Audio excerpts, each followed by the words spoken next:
Halo, selamat malam. Kembali lagi di channel saya.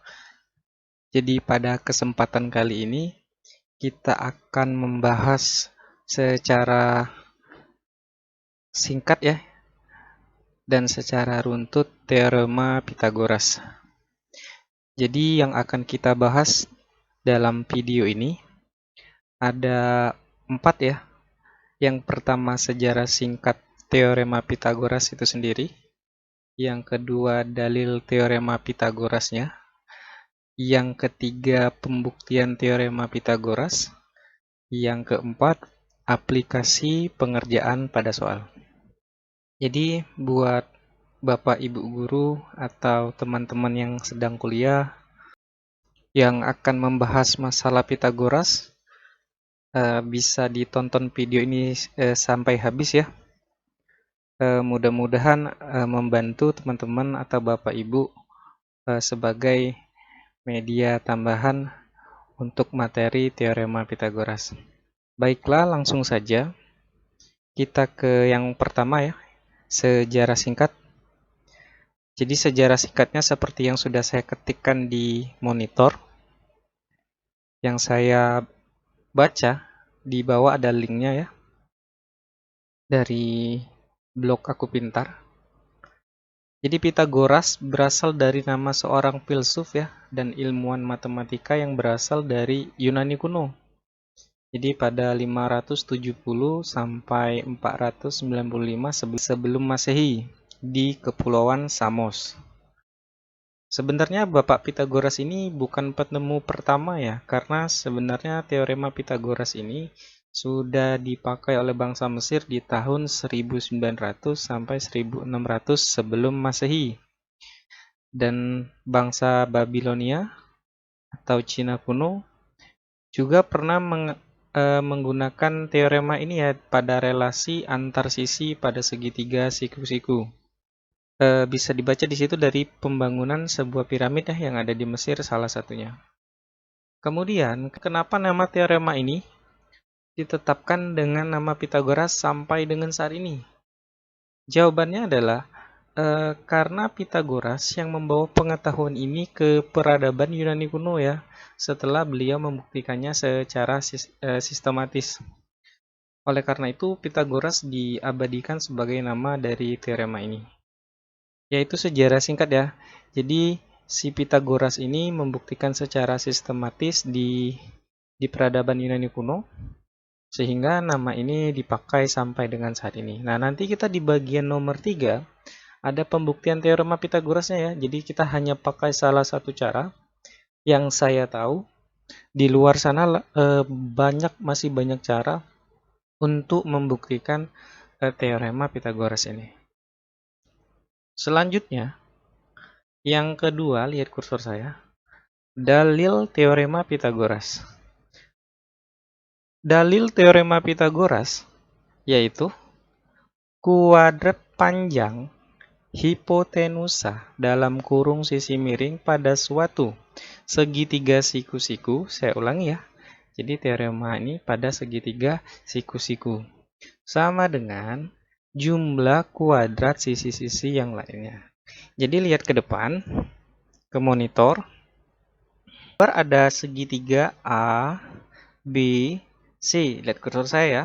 Jadi ada segitiga A, B, C. Ini sisi miringnya. Ya. Ini sisi miring. Nah, ini sisi miring. Kemudian yang ini adalah sisi tegak.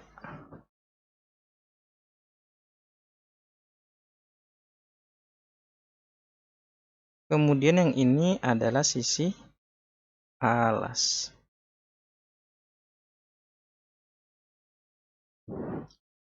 Selanjutnya, sebelum kita menerjemahkan dalil tadi, kita lihat di sini. Di sini ada sisi AB, ada sisi AC, ada sisi CB. Nah, di sini ada huruf ya, di sini C kecil, A kecil, ini B kecil. Nah, bagaimana menemukan huruf-huruf ini? Jadi, saya bantu ingatkan teman-teman, waktu kita masih SMP, kita pernah diajarkan bahwa untuk menulis sisi, ya, sisi dari suatu sudut, maka bisa ditulis dengan huruf kecil dari sudut tersebut. Contoh, ya, A ini ada di depan hadapan sudut A.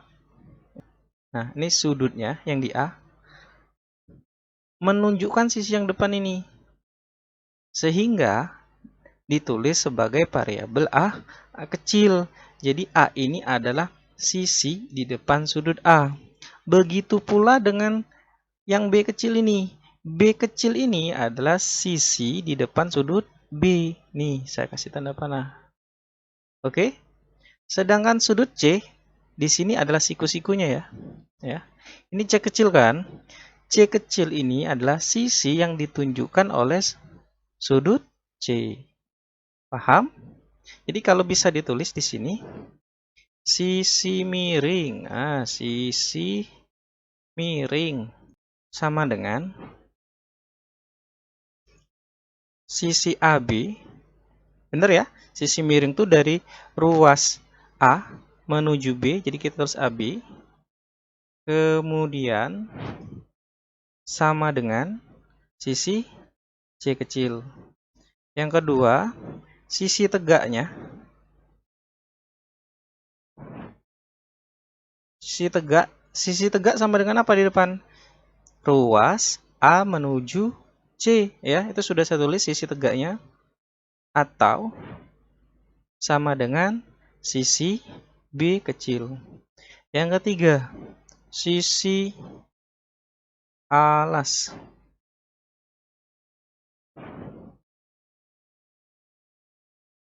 Sama dengan sisi B, C, atau jika ditulis dalam huruf kecil adalah sisi A. Paham ya?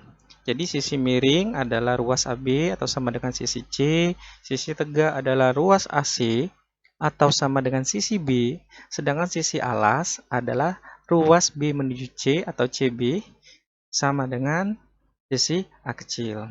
Dari sini kita masuk ke teorema Pitagorasnya ya. Jadi teorema Pitagorasnya yaitu kuadrat panjang hipotenusa atau sisi miring kuadrat sama dengan, nah sisi miringnya tadi adalah AB ya, dikuadratkan sama dengan jumlah kuadrat panjang sisi-sisi yang lainnya. Sisi-sisi yang lainnya adalah sisi alas ya. Sisi alas tadi sama dengan siapa? Sisi alas adalah BC. Dikuadratkan C kuadrat ditambah sisi lainnya yang lain lagi, yaitu sisi tegak, yaitu AC kuadrat. Nah, yang ini bisa diganti. Sisi AB kan sama dengan sisi C ya. Ini dikuadratkan sama dengan sisi BC atau alas tadi. Bisa diganti sebagai sisi A kuadrat ditambah sisi AC tadi, sesuai yang kita tulis di atas, adalah sama dengan sisi B kuadrat. Nah, inilah yang sering kita pakai dalam materi teorema Pitagoras. Saya lingkarin dulu. Saya kotakin ya.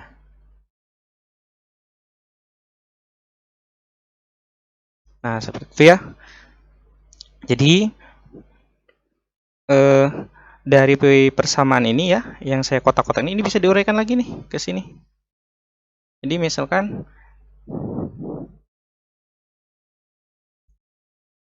AB kuadrat, ketika kita mencari sisi AB kuadrat atau sisi miring, kita bisa pakai rumus misalkan BC kuadrat ya, ditambah sisi AC kuadrat. Nah, kalau diuraikan lagi, misalkan kita akan mencari sisi BC, berarti di sini bisa kita tulis AB kuadrat ya, yang AC kita pindah ke sini, ini plus kan, ke sini jadi minus.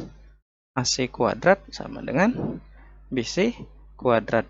Atau jika ditulis BC kuadrat sama dengan AB kuadrat dikurang AC kuadrat. Jika digantikan dengan huruf lain, bisa jadi BC adalah sisi A, ya. A kuadrat sama dengan sisi AB, yaitu C kuadrat dikurang sisi AC. AC adalah B kuadrat.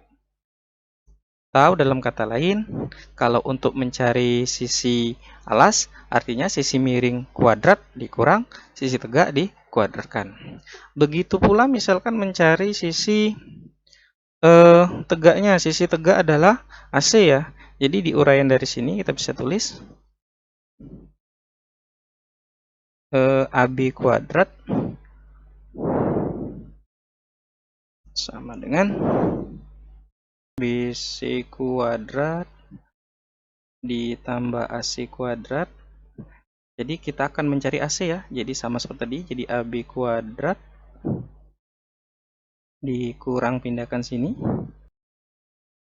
BC kuadrat ini sama dengan AC kuadrat. Atau kalau dibalik,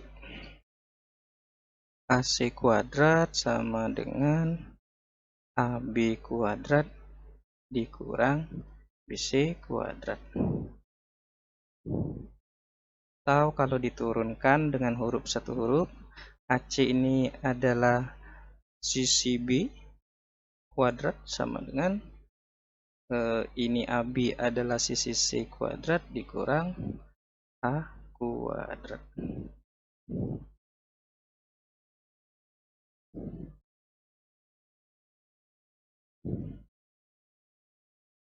Oke ya, saya review ulang. Jadi kalau untuk mencari sisi miring bisa pakai dua ini ya, yang saya uraikan ini. Jika teman-teman atau adik-adik sekalian ditanya sisi alas, bisa pakai yang nomor 2 ini uraiannya. Atau jika ditanya sisi tegak, bisa pakai uraian nomor 3. Jadi itu ya dalil teorema Pitagoras yang intinya sisi miring dikuadratkan sama dengan sisi alas dikuadratkan ditambah sisi tegaknya dikuadratkan. Lebih jelas nanti kita masuk ke sesi nomor 4 ya. Nomor 4 tadi seperti yang di atas, yaitu pengerjaan aplikasi pengerjaan pada soal. Oke, sampai di situ kita lanjut lagi ke pembuktian teorema Pitagorasnya. Jadi perhatikan pada gambar di sini ya. Jadi gambar di sini itu ada sebuah gambar persegi yang panjangnya itu A ditambah B. Nah, sisi yang lainnya sama ya. Jadi yang ini sisi B ditambah A. Sama saja ya, A tambah B, B tambah A. Begitu pula dengan sisi lainnya. Ini ditambah dengan sisi yang ini. Kemudian sisi yang ini ditambah sisi yang ini. Jadi sisi persegi di atas tuh sisinya adalah A ditambah B. Kemudian di depan lihat di dalam sini ada sebuah persegi yang kecil. Jadi saya tulis ya. Ini persegi dengan sisi itu sama dengan C. Kemudian perhatikan ada gambar 4 segitiga. Jadi 4 segitiga ini sama ya. 4 segitiga siku. Saya tulis siku-sikunya. Ini 1. Ya. Ini segitiga yang kedua, segitiga siku-siku yang kedua.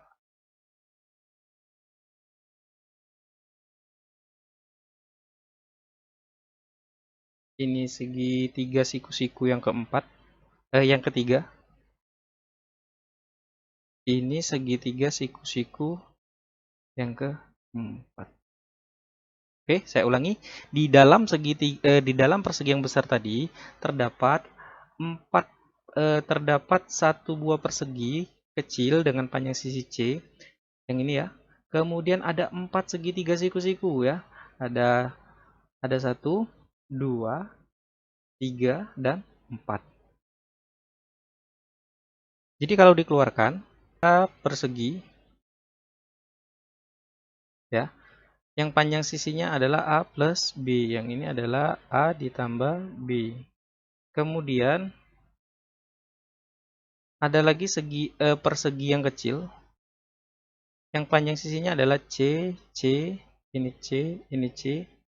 Kemudian ada lagi 4 ya, ada 4 lagi segitiga per segitiga, ada lagi 4 segitiga siku-siku. Perhatikan.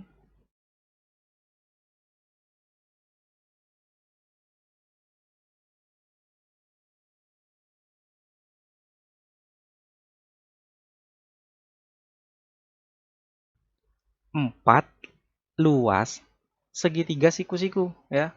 Jadi persegi yang besar ini luasnya adalah luas yang persegi yang sisinya CC ini ditambahkan dengan 4 luas segitiga siku-siku yang ada di dalam ya. Sudah saya labeli 1, 2, 3, 4 kan. Jadi kalau diuraikan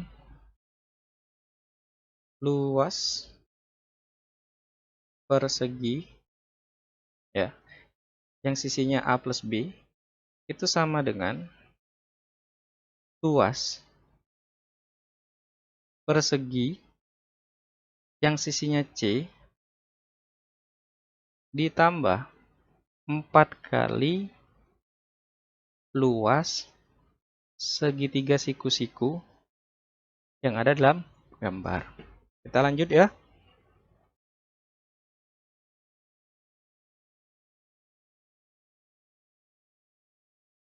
Luas persegi, benar, sisi dikali sisi. Sama dengan luas persegi yang kecil, sama saja luas persegi adalah sisi dikali sisi. Kemudian ditambah 4 kali luas segitiga, setengah dikali alas dikali tinggi.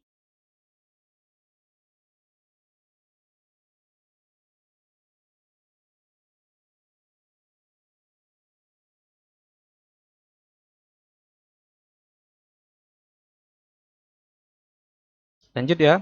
Sisi persegi yang besar, yaitu A ditambah B. A ditambah B dikali A ditambah B. Kurung ya, sama dengan sisi dari persegi yang di dalam, sisinya adalah C dikali C. Ditambah 4 dikali setengah dikali alas. Nah, kita pakai segitiga yang nomor 3 aja ya. Misalkan alasnya adalah A dan tingginya adalah B. Paham ya? Ini lihat ke kursor saya. Segitiga yang ini. Jadi kan segitiga ini kan kongruen, jadi mewakili yang lain nih. Jadi sama saja. Jadi luas segitiga yang nomor 3, nomor 4, nomor 2, nomor 1. Jadi kita pakai yang nomor 3 saja. Jadi alasnya adalah A, tingginya adalah B. Oke, kita lanjut. Kita kalikan ini. A kali A pangkat 2. Kemudian A dikalikan lagi dengan B adalah plus AB. Tanda tambah lagi ya. Ini B dikalikan dengan A. AB juga. Kemudian ditambah. Kenapa tambah? Karena positif semua ya. B dikalikan dengan B lagi. Yaitu B kuadrat. Sama dengan C kali C. C kuadrat. Ditambah 4 kali setengah ya. 4 kali setengah itu sama saja 4 yang ini dibagi 2 ya. Jadi 4 bagi 2 adalah 2. Ini 2. 2 kali 1 adalah 2. Kemudian A dikali B, AB. Jadi ini A kuadrat. AB tambah AB, variabel sama. Jadi AB tambah B karena AB ditambah AB ya. 2 ya. 2 A, B. Variabel yang sama dijumlahkan. Karena ada 2 jadi 2. Jadi AB tambah AB, 2 AB. Kemudian ditambah B kuadrat sama dengan C kuadrat ditambah 2 AB. Sekarang kita pindahkan tempatnya ya. Yang ruas kanan letakkan di sebelah kiri, yang di sebelah kiri letakkan di sebelah kanan. Jadi yang sebelah kanan tadi C kuadrat ditambah 2AB sama dengan A kuadrat ditambah 2AB ditambah B kuadrat. Perhatikan, di sini ada 2AB, di sini ada 2AB.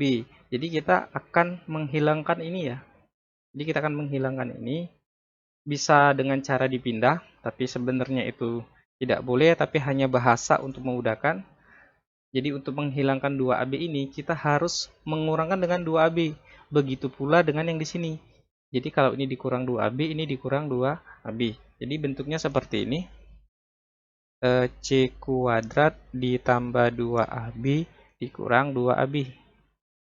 Sama dengan di sini A kuadrat ditambah 2AB dikurang 2AB ditambah B kuadrat. Ya. Saya ulangi ya. Jadi untuk menghilangkan 2AB, maka di sini harus dikurang 2AB. Begitu juga dengan ruas sebelah kanan. Ini kan 2AB. Jadi kita kurangkan 2AB juga. Jadi bisa didapat dari sini ya. Jadi dari sini didapat C kuadrat 2AB dikurang 2AB habis. Ini sama dengan A kuadrat 2AB dikurang 2AB habis. Jadi plus B kuadrat. Jadi terbukti ya bahwa C kuadrat sama dengan A kuadrat ditambah B kuadrat. Ini sama seperti dalil teorema di atas tadi. Nah yang ini ya. Jadi C kuadrat sama dengan A kuadrat plus B kuadrat. Ya begitulah teman-teman ya membuktikan salah satu cara membuktikan teorema Pitagoras. Jadi ini boleh dipelajari buat kita pribadi. Tapi untuk anak-anak SMP ya, kita bisa jelaskan sampai sini saja sehingga mereka yang penting bisa makainya di soal. Tapi jika Anda perlu menjelaskan juga ya silakan juga sih. Tapi saya akan lebih prefer mereka paham dulu yang di sini. Kecuali ada siswa kita yang begitu kritis gitu ingin menanyakan misalkan ini dari mana, boleh dijelaskan dengan pembuktian teorema Pitagoras yang ini. Oke, kita lanjut nanti ke bagian yang keempat ya.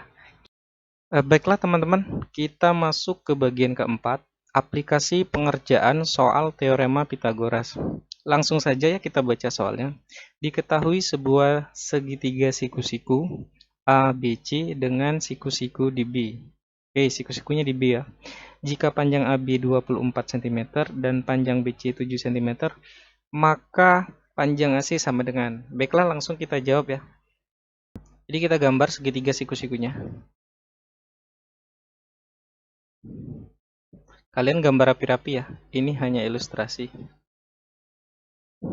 Siku-sikunya di B. Jadi segitiga A, B, C.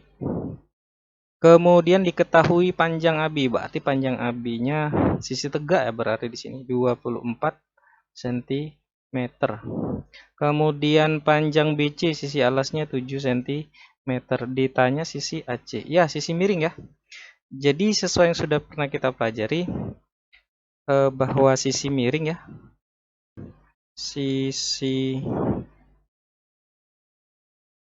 miring dikuadratkan sama dengan jumlah kuadrat kedua sisi lainnya. Jadi sisi lainnya adalah sisi alas kuadrat ya. Jadi alas dikuadratkan ditambah sisi tegak ya. Sisi tegak kuadrat. Oke. Sisi miring digambar adalah sisi AC ya. AC dikuadratkan. Sisi alasnya adalah BC kuadrat ditambah sisi tegak-tegaknya adalah AB kuadrat. Sisi AC adalah yang ditanya, jadi AC kuadrat sama dengan sisi BC-nya 7, kemudian dikuadratkan, ditambah sisi AB-nya 24, kemudian dikuadratkan. AC kuadrat sama dengan 7 kuadrat adalah 7 dikali 7 ya. Jadi boleh di sini 7 dikali 7 ditambah 24 kuadrat adalah 24 kali 24. Kenapa saya tulis lengkap? Karena ada beberapa teman kita yang 7 kuadrat adalah 7 kali 2, 24 kuadrat adalah 24 kali 2. Jadi sengaja saya tulis panjang-panjang. Jadi AC kuadrat sama dengan 7 kali 7, 49. 24 kali 24, hasilnya adalah 5, 7, 6 ya. Jadi AC kuadrat sama dengan 49 tambah 576, yaitu 625. Ingat ini kuadrat ya, jadi kalau diturunkan AC sama dengan jadi akar dari 625. Jadi AC sama dengan akar 625 adalah perkalian bilangan kembar ya. Jadi akar kuadrat dari suatu bilangan, jadi perkaliannya itu angka kembar 2 kali. Contoh misalkan 9 kali 9, 8 kali 8, 10 kali 10. Nah, jadi untuk menguraikan akar ini bebas ya, teknik apa yang bisa kalian pakai. Jadi 625 ini diakarkan, yaitu perkalian bilangan kembar dari 25 dikali 25. Jadi akar 625 adalah 25 ya. Di 25. Jadi didapat panjang sisi AC adalah 25 ya, 25 cm. Baiklah, saya review ulang. Jadi yang pertama, teman-teman atau adik-adik sekalian gambar nih A, B, C ya. Segitiga siku-sikunya tulis, sisinya yang sesuai yang diketahui, sisi tegaknya 24, sisi alasnya 7. Kemudian kita kan yang ditanya sisi AC. Sisi AC itu adalah sisi miring. Kita uraikan saja di sini. Sisi miring kuadrat sama dengan sisi alas kuadrat ditambah sisi tegak dikuadratkan. Sisi miring dari gambar adalah AC, sisi alasnya adalah BC, sisi tegaknya adalah AB. Kemudian lanjut ke dalam perhitungan, seperti yang sudah dijelaskan, didapat bahwa AC itu adalah akar dari 625. Jadi AC adalah sama dengan 25 cm. Jadi sisi miringnya adalah 25 cm. Baiklah, kita akan lanjut ke soal yang nomor 2.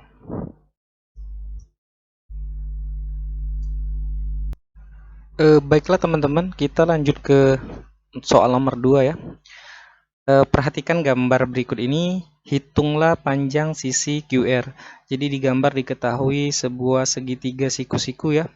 Sebuah segitiga siku-siku di mana panjang PQ-nya 8 cm, panjang sisi PR-nya 10 cm. Yang ditanya adalah sisi QR. Jadi langsung saja kita jawab, kita uraikan di sini.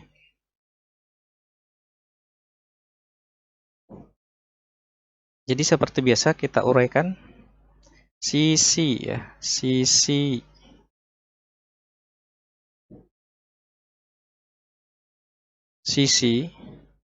apa? Sisi miring. Ya, ini patokannya sisi miring kuadrat teorem Pitagoras. Jumlah kedua sisi yang lainnya tapi dikuadratkan. Jadi sisi yang lainnya adalah alas dikuadratkan ditambah sisi tegak dikuadratkan. Untuk lebih jelasnya bisa kita gambar ya, bila kita luruskan gambarnya seperti ini.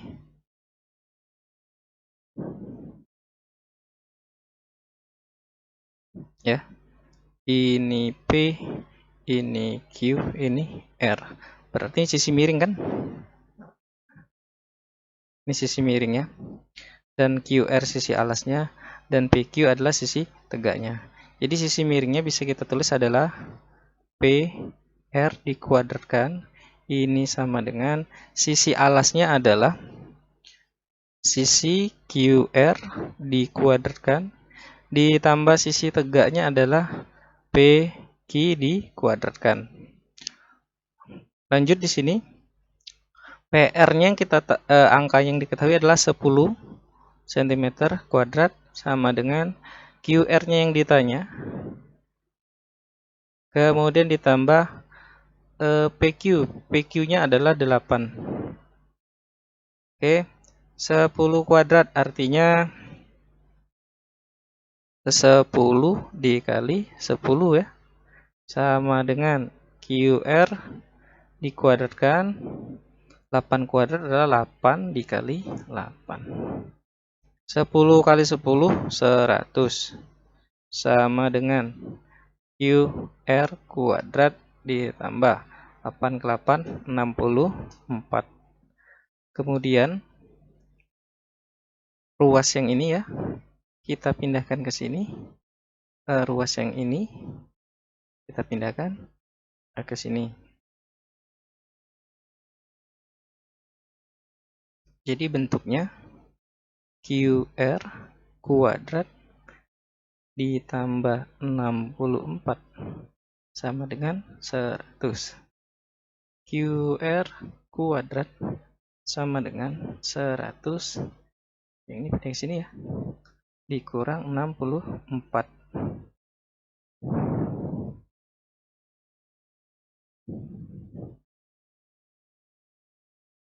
QR kuadrat sama dengan 100 dikurang 64 adalah 36 ya. Lanjut ke sini sama dengan QR kuadrat sama dengan 36. Kita ulangi. Baru turunkan QR. Jadi kalau ini kuadrat, ke sini jadi akar ya. Akar 36. Akar dari 36 adalah, jadi QR sama dengan akar dari 36 adalah 6 cm satuan. Di jawabannya adalah 6 cm. Baiklah teman-teman. Jadi itu ya pembahasan singkat tentang teorema Pitagoras. Dibilang singkat juga tidak, tapi garis besarnya seperti itu. Apabila dalam penjelasan saya ada istilah, pengucapan kata, variabel, dan lain-lain yang salah, saya mohon maaf. Silakan saja dikoreksi di kolom komentar. Bila suka video ini silakan di like, jika tidak suka silakan di dislike. Terima kasih, selamat malam, semoga bermanfaat.